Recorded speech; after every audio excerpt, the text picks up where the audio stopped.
Hello everyone and welcome to this new lecture on geodynamics and modeling.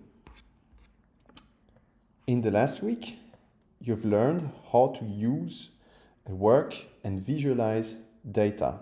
One of the examples you went through was to work with a digital elevation model of AFAR. So you did visualize maps of topography, plot the contours, and one additional step we did was to compute the slopes using the surface topography as initial data. To compute the slope, we had to do one step, which was to compute the gradient of h, and this is a vector of two components, dh dx and dh dy. So we did have to deal with partial derivatives, which we solved by using a finite difference approximation. Another thing we discussed was plate motions, and we had a look at this strain rate map, which shows you a global distribution of strain rate. Remember, all the tectonic limits here are of red colors, indicating a high rate of deformation. And remember, this rate of deformation is also related to the gradient in space of the velocity field. That's the 1/2 unit. This is indicating the location where deformation is intense. Also with these maps, one could identify location of extensional deformation based on the sign of this deformation rate. So we can identify mid-ocean ridges, you can identify strike slip zones, or one could also identify a location of convergent margins with contractional deformation. Remember here, for example, the Andes. When we want to study what is happening inside the Earth, we can either probe the inside of the Earth using geophysical method, or we can simulate the internal dynamics of the Earth. And that is an example of a 2D convection model. Remember this movie? On one hand, you see a viscosity map. This is a 2D section inside the Earth. And this is a strain map indicating you location where deformation has been accumulated over time. This is a 2D section model of the Earth, and it allows to study, for example, the interplay between the thermal convection and the motion of plates. But what is important to realize is that, again, these models are based on physical laws, and we need to use numerical methods to construct such a model. These are the main equations which are solved in such a model, and they are all based on mass conservation, linear momentum conservation, here two components because it's a 2D model, and the conservation of energy, which allows to solve for the evolution of temperature over time and space. So again, you see that all of these equations contain partial differential operators. They are all partial differential equations. So now the question is, how can we build physical models which we then apply to study geophysical processes? For this, we will go to a very basic example, and we will talk about the balance law. So let's first consider a little square. It will be a 1D element in our example, and this square contains an initial quantity c. So c at t equal t1, initial time, is equal to c1. This is our initial value of c. Now we consider that along this 1D element we have a flux. QW is a flux from west, and Q east is a flux on the east side of this 1D element. Now the units of Q. Q is the unit of C times the unit of velocity, which is length divided by time. So that will be the unit of Q.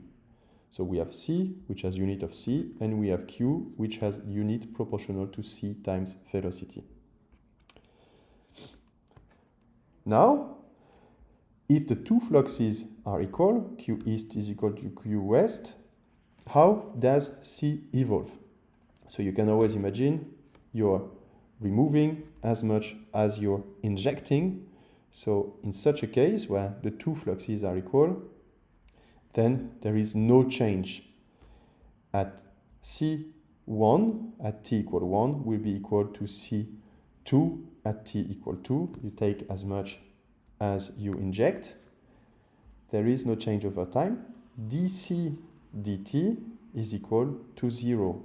The rate of C is 0. Now, if you imagine that you inject much less than you remove, so the flux from the east is larger than the flux on the west. How does C evolve? Of course, C2 will be smaller than C1. C2 will drop because you remove more than you inject. So the rate of change of C is now negative. Let's consider the other case, the opposite case, where you inject more C than you remove. So the flux from the west is larger than on the east. How will C evolve? This is now trivial. C inside the domain will increase because we inject more C than we decrease. So C at time 2 is larger than C at time 1. The rate of C is positive. So let's be a bit more precise with this example. What we realize here is that if we want to change the value of C inside the box, the flux difference matters. So the difference between the flux west and the flux of east is important. And in fact, the cell size delta x also matters. Why that? If we have a flux difference, the unit, remember, of the flux is unit of C times unit of velocity. So this is C times length divided by time. And the size is unit length.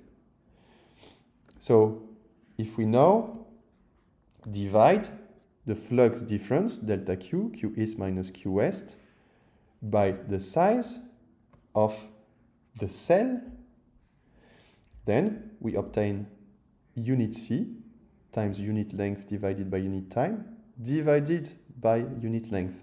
So in the end, we get unit C divided by time. This is the rate of change of C. So the rate of change of C is proportional to the flux difference divided by the length of the element in the dimension of interest, which is here a 1D element. Now we can go a bit further and we can assume that delta x, or that our element, is infinitesimal. So delta x will decrease. We consider it's a very small cell, and in that case, in this limit, delta x divided by delta q will be equal to the partial derivative of q with regard to x.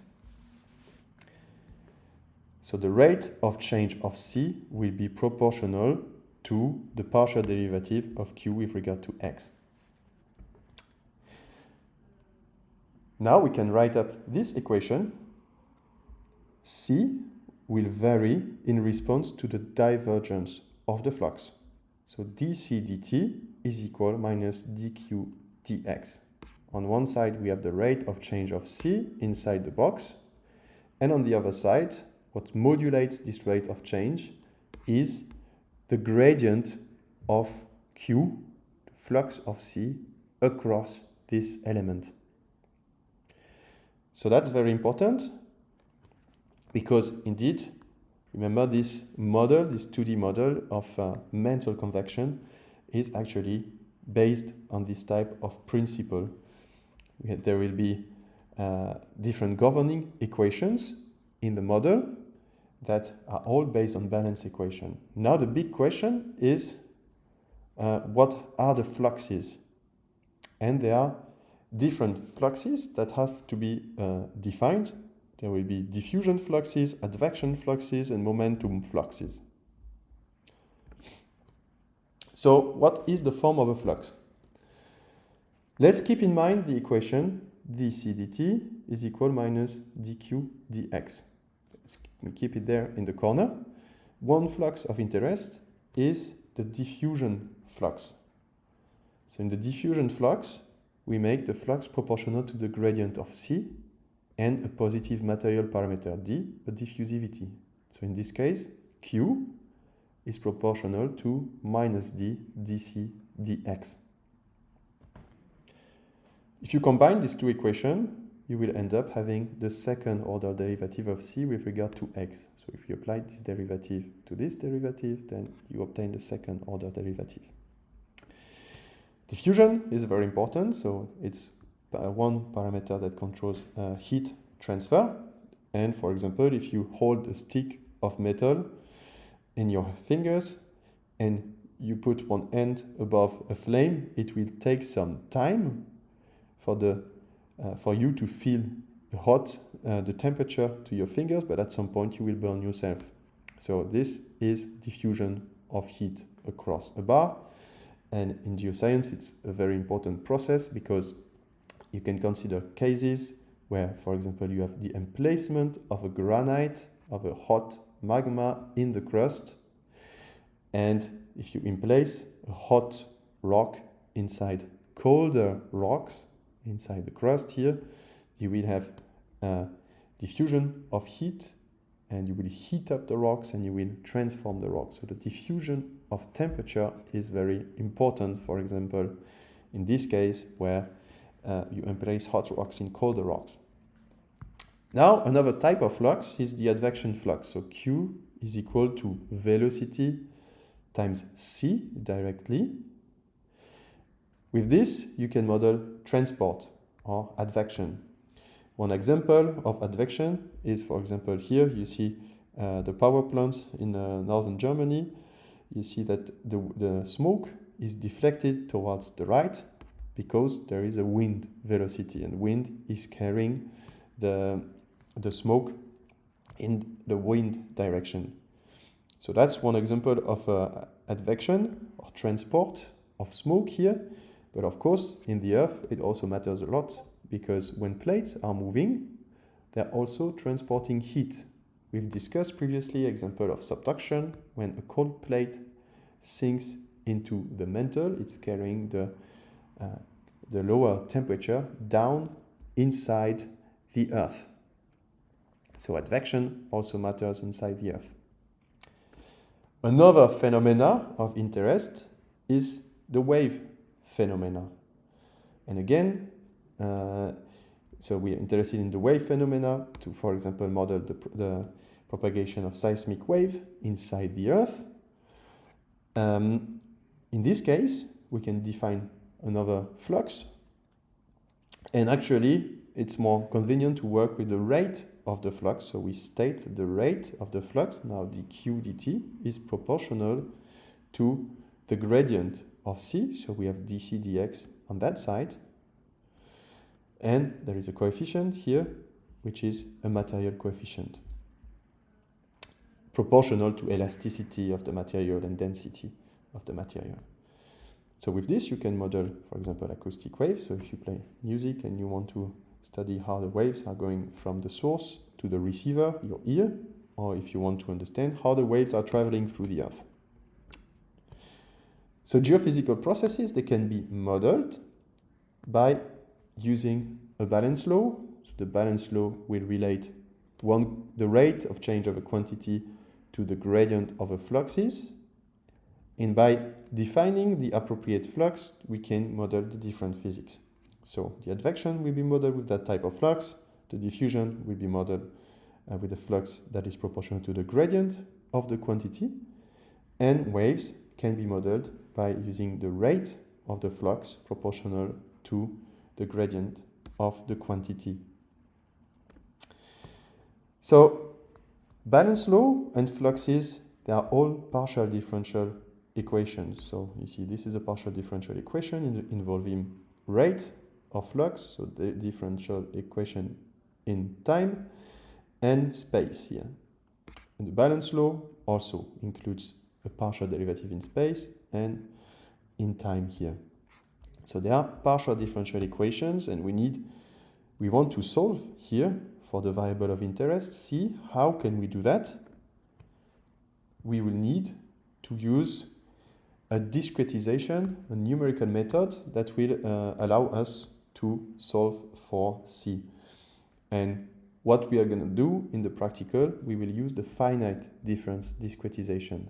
There exist many types of discretizations, and the most affordable at this moment is the finite difference discretization, which will allow to approximate the spatial and temporal derivatives with basically only differences and division. So remember what we did last week when we were approximating these partial derivatives. We were computing differences of h between one neighbor and another divided by the size of the cell in x or in y. So that's exactly what we're going to do to approximate all the partial derivatives that can be contained within balance laws and definition of fluxes. So we are going to use the same approach, which is basically finite difference discretization. So in this week, we will start from scratch an empty script, and we will employ the basic finite difference method to start solving advection, diffusion, and wave propagation. Thanks for your attention.